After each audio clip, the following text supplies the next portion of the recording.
అందరికీ నమస్కారం. ETV life spiritual channel మానస కార్యక్రమానికి స్వాగతం. ప్రతి మనిషికి కావాల్సింది, ప్రతి మనిషి కోరుకునేది సక్సెస్, సఫలత. కొంతమంది బై లక్, భాగ్యానుసారం తనకి సక్సెస్ దొరుకుతుంది. కానీ చాలామంది వాళ్ళు పురుషార్థం ద్వారా సక్సెస్ని ప్రాప్తి చేస్తారు. భాగ్యం ఉంటే మనకి సక్సెస్ దొరుకుతుంది అని కాదు, మనకి ప్రారంధం ఉంటే, రాసి పెట్టుంటే దీంట్లో మనకు సక్సెస్ దొరుకుతుంది అని కాదు. ఎఫర్ట్ ఉంటే సక్సెస్ ఉంటుంది, హార్డ్ వర్క్ ఉంటే సక్సెస్ ఉంటుంది, కాన్ఫిడెన్స్ ఉంటే సక్సెస్ ఉంటుంది. చేతులు కట్టుకొని కూర్చుంటే భాగ్యం ఉంటే సక్సెస్ ఉంటుంది అని అసలు ఒక గ్లాస్ నీళ్ళు కూడా ఎవరు తెచ్చివ్వరు. నాకి దాహం వేస్తే నేను లేచి ఇక్కడి నుంచి అక్కడ పోవాలి, గ్లాస్ తీసుకునాలి, నీళ్ళు నింపుకొని తాగాలి, తాగింది మింగాలి, అప్పుడది లోకపోతుంది. నా భాగ్యంలో ఉంటే అది వస్తుంది అనేసి అలాగే కూర్చొని ఉంటే అది రాదు. భాగ్యం కూడా ఇప్పుడు లేదు, ఇప్పుడు కాదు, కానీ ఎప్పుడో ఒకప్పుడు హార్డ్ వర్క్ చేసి ఆ భాగ్యాన్ని మనం సంపాదించాం కాబట్టి దాని ఫలితం ఇప్పుడు వస్తూ ఉంది. కానీ చేసిన దానికే కదా ఫలితము. చెయ్యకుండా దేనికి ఫలితం దొరకదు, చెయ్యకుండా ఉండే దానికి ఫలితం ఉండవు. చేస్తేనే కదా ఫలితం ఉండేది. యాక్షన్కి ఫలితం ఉంది, చర్యలకి ప్రతిఫలం ఉంది. ఏమి చేయకుండా భాగ్యము, తలరాత, విధి అని కూర్చొనేస్తే రాదు. So some people get success by the fortune.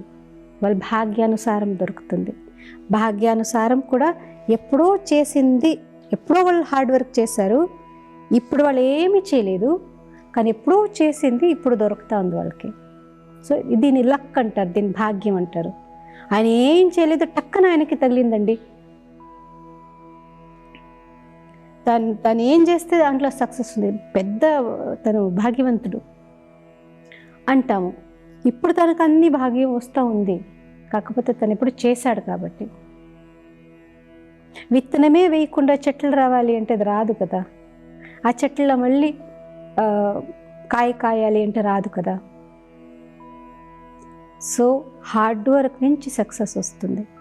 మన సెల్ఫ్ కాన్ఫిడెన్స్ నుంచి మనం హార్డ్ వర్క్ చేయగలుగుతాం. ఆ హార్డ్ వర్క్ అనే ప్రాసెస్లో, హార్డ్ వర్క్ నుంచి సక్సెస్ దాకా పోయే ప్రాసెస్లో ఎన్నో ఫెయిల్యూర్ మనం ఎదురు కావచ్చు. హార్డ్ వర్క్ మనం కష్టపడి మనం చేసేటువంటి పురుషార్థం నుంచి ఆ ఫలితం వరకు ఈ జర్నీలో ఎన్నోసార్లు మనము పడి లేవాల్సి వస్తుంది. పడేది ఫెయిల్యూర్ కాదు, పడిన ప్రతిసారి మనం మళ్ళీ లేచి మళ్ళీ పురుషార్థం చేస్తాం చూడండి, అది సక్సెస్, అది గమ్యాన్ని చేరుకుంటాం. పడ్డాం కదా, అందరూ నవ్వారు కదా అని అక్కడే ఆగిపోతే మరి సక్సెస్ఫుల్ పీపుల్ కాదు. థామస్ ఆల్వా ఎడిసన్ తను బల్బ్ చేసేటప్పటికి 2000 టైమ్స్ ఫెయిల్ అయ్యాడు, 1000 సార్లు ఫెయిల్ అయ్యాడు. అందరూ నీ వల్ల ఏం కాదయ్యా, ఊరికి నువ్వు టైం వేస్ట్ చేస్తున్నావు, మటీరియల్ వేస్ట్ చేస్తున్నావు, ఇన్ని సంవత్సరాలు ఒక్క పని నువ్వు సక్రంగా చేసావా అని తిట్టి పెట్టేవాళ్ళు. కానీ ఆయన అది ప్రతిసారి ఆయన ఏదో పరిశోధన చేసేటప్పుడు ఫెయిల్ అయితే అది ఫెయిల్యూర్గా తీసుకోకుండా సక్సెస్గా తీసుకున్నాడు. ఆఖరిగా నువ్వు ఇన్నిసార్లు ఓడిపోయావు కదా, ఇన్ని ఎక్స్పెరిమెంట్లన్నీ ఫెయిల్ అని వచ్చింది అంటే తన శిష్యుడు చెప్తే they are not failure. Now I invented, there are 2000 materials that are bad conductor for electricity, which I never knew before. 2000 పదార్థాల మూలకంగా ఎలక్ట్రిసిటీ పాస్ కాదు అనేది నాకు అర్థమైంది. సో ఇది లెసన్. అంటే మన జీవితంలో వచ్చేటువంటి పరిస్థితులు, సందర్భాలని మనం ఎలా తీసుకుంటామో ఆ ఒక ఫెయిల్యూరే, ఓటంనే స్టెప్పింగ్ స్టోన్లా ఫీల్ అయ్యి దాని నుంచి ఎగిరి ముందుకి అడుగు వేయడమే సక్సెస్ అని. పడ్డాము ఓకే, బట్ అదొక స్టెప్, ముందుకు పోయేదానికి అదొక స్టెప్. సాకుల దగ్గర ఒక గాడిద ఉండింది, ఆ గాడిద ఓల్డ్ అయిపోయింది, ముసిలైపోయింది. ఆ అక్కపక్క వాళ్ళందరూ ఏమన్నారంటే, కానీ ఆ గాడిద మీద ఈయనకి చాలా ప్రేమ ఉండింది.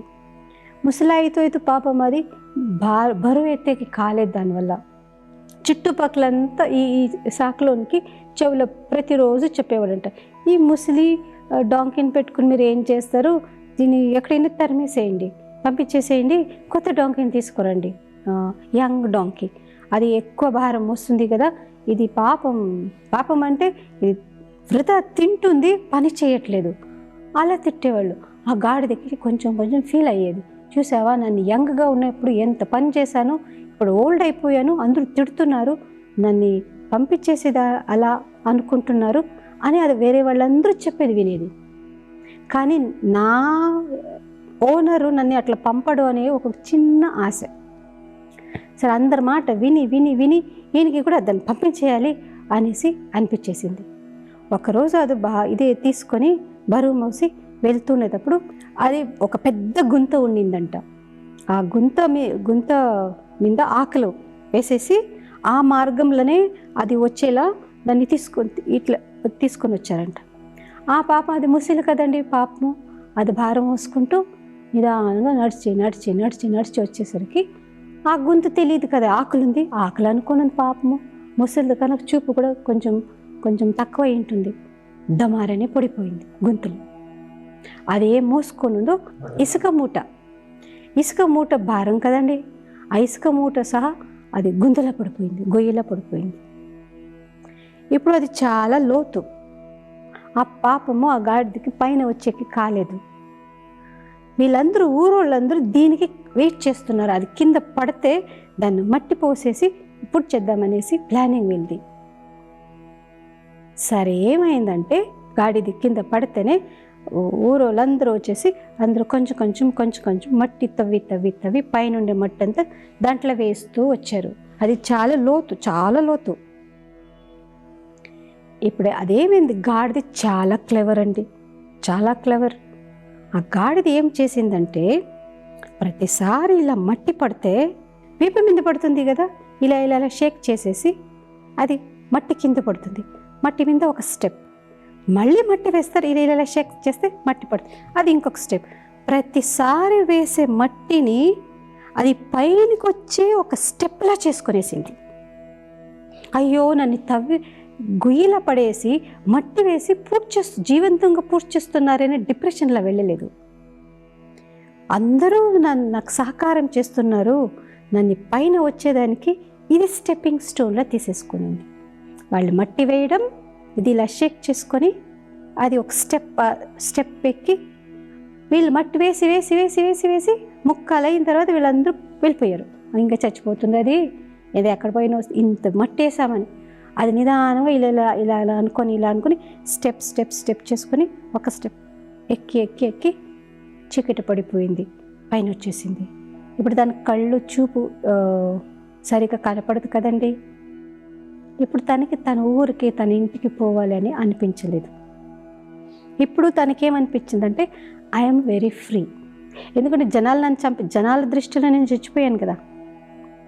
అది ఎక్కి బయట వచ్చేసి హాయిగా ఇప్పుడు నేను భారం మోసేంత లేదు, నా ఓనర్ తిట్ల మంచ ప్రేమ దాని అన్నిటి నుంచి నాకు ముక్తి, ఇప్పుడు నా జీవితం నా అనుసారంగా నేను జీవించవచ్చు అనేసి అదలా నడుచుకుంటూ ఎక్కడెక్కడ మంచి గ్రాస్ దొరుకుతుందో అది బాగా తిని, ఎక్కడెక్కడ దానికి నీళ్ళు దొరుకుతుందో నీళ్ళు తాగేసి అలా వేరే ఊరికి వెళ్ళిపోయింది. వేరే ఊర్లో చాలా మంచి ఫుడ్, దానికి గ్రీన్ గ్రాస్ అంతా దొరికింది. పొలాల్లో ఉండి బాగా తిని బాగా నీళ్ళు తాగి ఇంకా కొన్ని రోజులకి దష్టపుష్టిగా మారింది. అది ఒక కొత్త జీవితాన్ని మొదలుపెట్టింది. చంపేసేదాకా వస్తేను అదే నా ఉన్నతికి దారి చూపిస్తుంది, దారి తీస్తుంది అని ఒక గాడిదకి తెలిస్తే, మన మనుషులు కదండి, బుద్ధి ఉంది కదా, పాపం ఆ గాడిదకి బుద్ధి కూడా లేదు, అది ఓల్డ్ గాడిది. మనమందరూ యంగ్ కదండి, మనకి బుద్ధి ఉంది, వివేకం ఉంది, కళ్ళు చూపు బాగుంది, బుద్ధి మనస్సు అనే దృష్టితో కళ్ళుతో చూడొచ్చు. ఇంతంతా ఉండి ఒక చిన్న ఫెయిల్యూర్ వస్తే మన జీవితంలో ఇదే చివరు అనుకుని ఎందుకు పడిపోతాం? మనం మళ్ళీ ముందు సాగచ్చు. ఒక వ్యక్తి ముందుకు పోవాలి అని హృదయపూర్వకంగా నిస్వార్థ కోరిక ఉంటే కానీ ప్రపంచంలో ఏ శక్తి ఆపలేదు. ఎందుకంటే మనిషి కోరికలో చాలా శక్తి ఉంది. అందులోనూ నిస్వార్థ కోరిక ఉందా, ఒక శుభ కోరిక ఉందా, మంచి కోరిక ఉందా, ఎవరికి హాని చేసేలాంటి కోరిక కాక తనకు ఇతరులకు మంచి చేయాలి అనేటువంటి ఒక ఇది ఉందా, అది ఎప్పటికీ తీరుతుంది. ఈ వచ్చే కొత్త సంవత్సరంలో మీరు అలాంటి మంచి ఉద్దేశం పెట్టుకుంటారని, కొత్త పర్పస్ని మీరు మీ జీవితంలో క్రియేట్ చేసుకుంటారని, కొత్త లైట్ చూస్తారని, ఒక నిస్వార్థ ఒక శుభ గమ్యాన్ని చేరుకోనాలి అనే పర్పస్ మీ ముందు పెట్టుకుంటూ మీ కొత్త సంవత్సరంలో అంత సక్సెస్ని పొందుతారని మేము ఆశిస్తాం.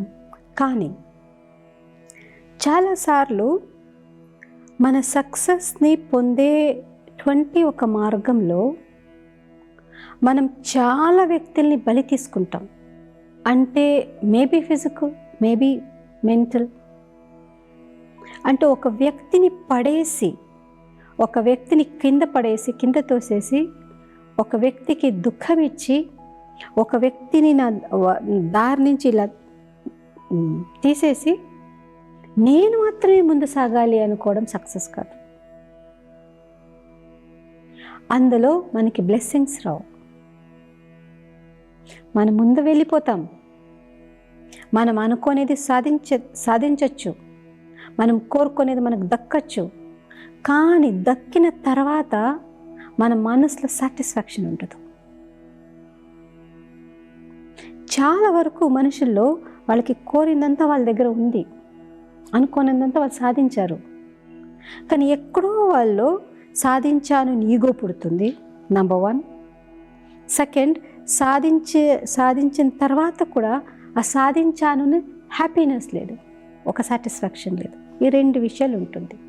నేనే సాధించాను, నిదానంగా ఎంత అరగెంట్ అయిపోతారంటే, ఆ అరగెన్సీ ఏ సాధన, ఏ అచీవ్మెంట్ మనం చేసి ఇతరులకి మంచిది చేయాలి అనేటువంటి ఉద్దేశంతో మనం మొదలుపెట్టామో, అరగెన్స్ వచ్చిన తర్వాత అదే ప్రాజెక్ట్, అదే ప్లాన్, అదే గమ్యము వేరే వాళ్ళకి దుఃఖం ఇచ్చేలా మారుతుంది. ఎందుకంటే ఆ సక్సెస్ వచ్చిన వ్యక్తికి ఇప్పుడు అరగెన్స్ వచ్చేసింది, అహంకారం వచ్చేసింది. ఇప్పుడు ఆ వ్యక్తికి కంటికి ఎవరు కనపడదు. ఆ గమ్యం దాకా చేరుకునేదానికి ఎంతమంది చేతులు ఉన్నాయో, ఎంతమందిని తొక్కుంతని వెళ్ళాడో, వాళ్ళ గురించి ఒక కృతజ్ఞత కూడా లేకుండా దీని సక్సెస్ అంటారు. ఎదుటి మనిషికి దుఃఖం పెట్టి, ఎదుటి మనిషి అనే లెక్క చేయకుండా మనం ఏదో అచీవ్ చేశామంటే అది అచీవ్మెంట్ కాదు. సో ఈ మార్గము actually from the scratch to the destination, ప్రారంభం నుంచి గమ్యం దాకా ఉండేటువంటి మన యాత్ర ఎలాంటి యాత్రగా ఉండాలి అనేది చాలా ఇంపార్టెంట్. నంబర్ 1, మన స్టార్టింగ్ పాయింట్ నుంచి ఆ గమ్యం సక్సెస్ చేరుకునే దాకా మనం ఏం చేస్తున్నామో, మన ఆలోచన, మన యాటిట్యూడ్ ఎలాంటిది అనేది చాలా ఇంపార్టెంట్. చేరుకొని తర్వాత మనలో పరివర్తన వచ్చిందా, లేదు నేను ముందున్నట్లు ఇప్పుడు ఉన్నానా చూడాలి. సో ఈ జర్నీ అనేది ఇట్స్ చాలామంది ఈ మ్యాగజైన్స్లో సక్సెస్ స్టోరీస్ అని రాస్తారు. They are many very inspiring success stories. కానీ నా సక్సెస్ స్టోరీ అది స్టోరీనా, హిస్టరీనా, లెజెండా, లేదా అది ఒక యాక్చువల్లీ ఈ సక్సెస్ని పొందే ఒక వ్యక్తి మంచి లీడర్గా ఉండడం చాలా అవసరం. లీడర్షిప్ ఎబిలిటీస్ ఉండడం చాలా అవసరం. There are two things. One is managerial qualities. One is leadership qualities.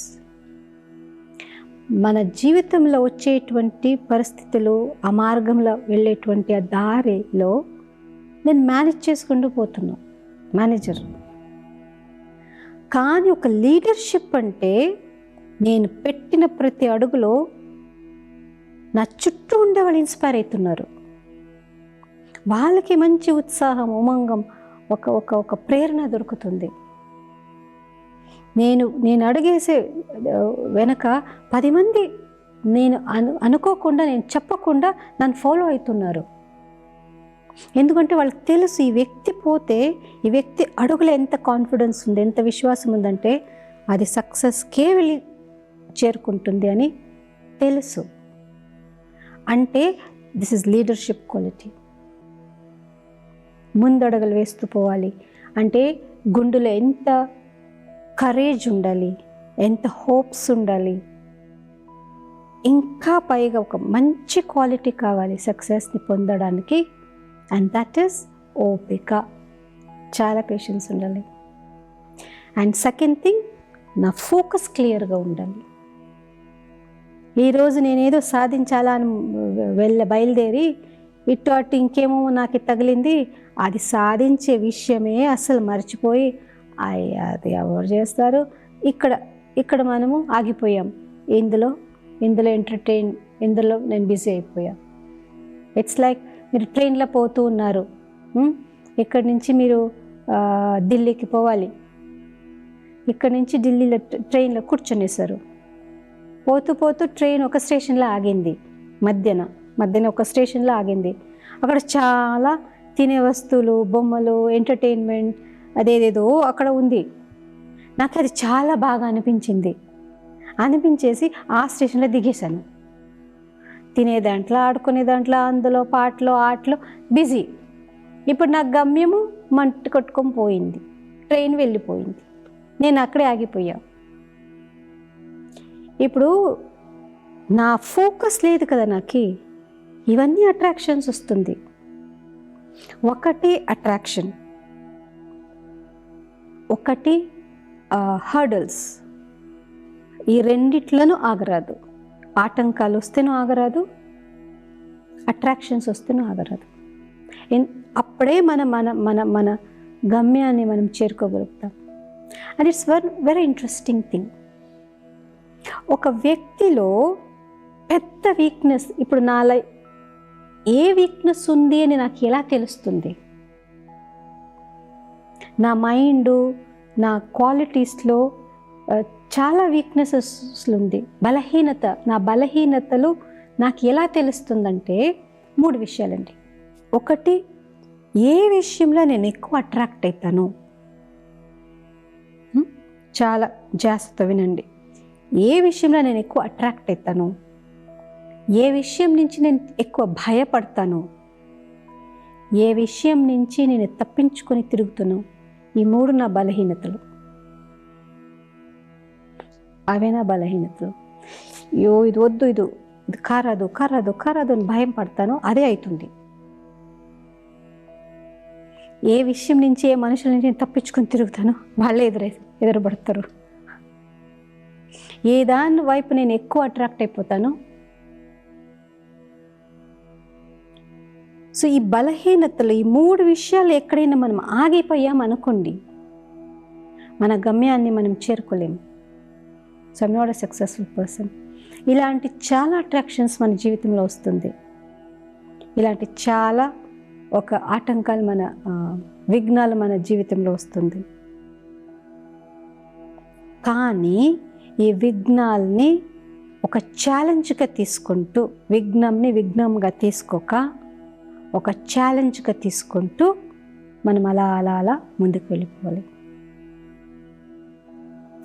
ఇవన్నీ మన మనస్సులో దాన్ని ఎలా అర్థం చేసుకుంటామో, ఎలా యాక్సెప్ట్ చేసుకుంటామో, ఏ దృష్టితో చూస్తామో అని దాన్ని బట్టి ఉందండి. వచ్చేది ఇంత చిన్న రాయి కూడా మన ముందు వచ్చేస్తే అయ్యో రాయి వచ్చేసిందే, ఇప్పుడు నేను ఎలా ముందు పోవాలి అని అనుకునేస్తే ఆ రాయి కొండగా తెలుస్తుంది. కొండ వచ్చేస్తున్న కొండే కదా, ఇటు పక్క నుంచి ఇటువైపు నుంచి పోతే దారి లేదా అంటే దారి లేకుండా ఉంటే కూడా ఒక కొత్త దారిగా మారిపోతుంది. ఇప్పుడుండే దారులన్నీ ఎవరో ఒకరు నడిచి నడిచి కదా దారి అయ్యింది. దారి ఉంటేనే పోవాలి అని అది అలా అనుకుంటే చాలా విషయాలకు దారులు ఉండవు. కొన్ని విషయాలకి మనం నడుస్తూ నడుస్తూ దారి అవుతుంది. ఆ దారిలో మన వెనక వచ్చే వాళ్ళకి ఈజీ అవుతుంది. దీనే ట్రెండ్ సెట్టింగ్ అంటారు.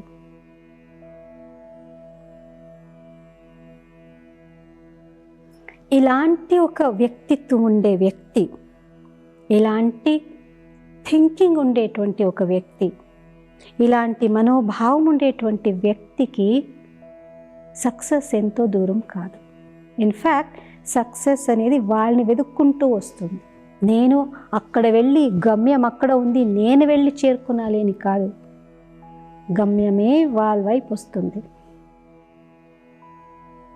ఆగలేదు. అండ్ సో మనం కూడా మన జీవితంలో వచ్చే చిన్న చిన్న ఆటంకాలు, వచ్చే చిన్న చిన్న ప్రాబ్లమ్స్, వచ్చే చిన్న చిన్న ఫెయిల్యూర్లు ఆగక మనలో ఆ ధైర్యం, ఆ కరేజ్, ఆ హోప్ అని మనసు నింపుకొని అడుగులేస్తూ వెళ్ళిపోతే మనల్ని చూసి ఎవరో ప్రపంచమంతా మన వెనక రావాలి అని అనట్లేదు. కనీసం నా ఫ్యామిలీలో ఉండేవాళ్ళు, నన్ను అభిమానించేవాళ్ళు, వాళ్ళకు ఒక ధైర్యం, ఒక సెన్స్ ఆఫ్ సెక్యూరిటీ వస్తుంది, ఒక ఫీలింగ్ ఆఫ్ సెక్యూరిటీ, ఒక భద్రత ఫీలింగ్ వస్తుంది. మనం చెప్పేది వాళ్ళు ఫాలో అవుతారు. పిల్లలు నా మాటలు వినరండి, వాళ్ళు నా మాటలు వినరు. ఎందుకు వినరంటే మనం అలా లేదు. మన మాటలు వినేలా నా వ్యక్తిత్వం కానీ, నా నడత కానీ, నా ఒక మెంటల్ మనోభావం కానీ లేదు. కాబట్టి వాళ్ళు దేని చూసి విశ్వాసం చేయాలి, ఏ నమ్మకంతో మాట వినాలి. నేను సిగరెట్ తాగుతూ పిల్లల్ని సిగరెట్ తాగదబ్బాయి అంటే ఎలా నమ్ముతారు వాళ్ళు? నేను గట్టిగా అరుస్తూ అట్లంతా కోపపడరాదు, చిన్న పిల్లోడు కదా కోపపడరాదు అని కోపపడుతూ చెప్తున్నా. నేను 10 సార్లు కోపపడింది అబ్బాయి చూశాడు. ఎలా నమ్ముతారు? నమ్మబుద్ధి కాదండి. అమ్మ కానీ నాన్న కానీ సొంత తోడు పుట్టిన వాళ్ళు కానీ నమ్మరు. నాన్న అమ్మ అంటే ఏంటి, పిల్లలు కంటారు అంతే కదా. కానీ నా మాత్రాన వాళ్ళు మనల్ని నమ్మాలి అని ఎలా ఉంటుంది? నమ్మేలా నా వ్యక్తిత్వం ఉంటే మాత్రమే వాళ్ళు నమ్ముతారు. వాళ్ళు మనుషులే కదా. మనమేమనుకుంటాం, నేను కన్నాను కాబట్టి నేను చెప్పనట్టు ఉండాలి, అలాగే చెయ్యాలి అని అంటాము. నేను కోపపడితే అది నేను నాన్న కదా, కోపపడవచ్చు. నువ్వు నా కొడుకు కదా, అలా ఉండు. ఇదేంటి న్యాయం అండి? ఊరికొక న్యాయము, ఇంటికొక న్యాయమా? అలా కాదు. ఈ విషయాల్ని మనం కొంచెం తీరిగ్గా కూర్చొని ఆలోచించి మనం చేసే ప్రతి పనిలో మనం సక్సెస్ని పొందుతాము అనేటువంటి ఒక హోప్స్తో, ఒక కరేజ్తో మీరు మీ జీవితాన్ని ముందుకు సాగిస్తారు అని ఆశిస్తూ వచ్చే ఎపిసోడ్స్లో ఇంకా మంచి అంశాలతో మేము ముందుంటాం. అంతవరకు సెలవు. నమస్కారం.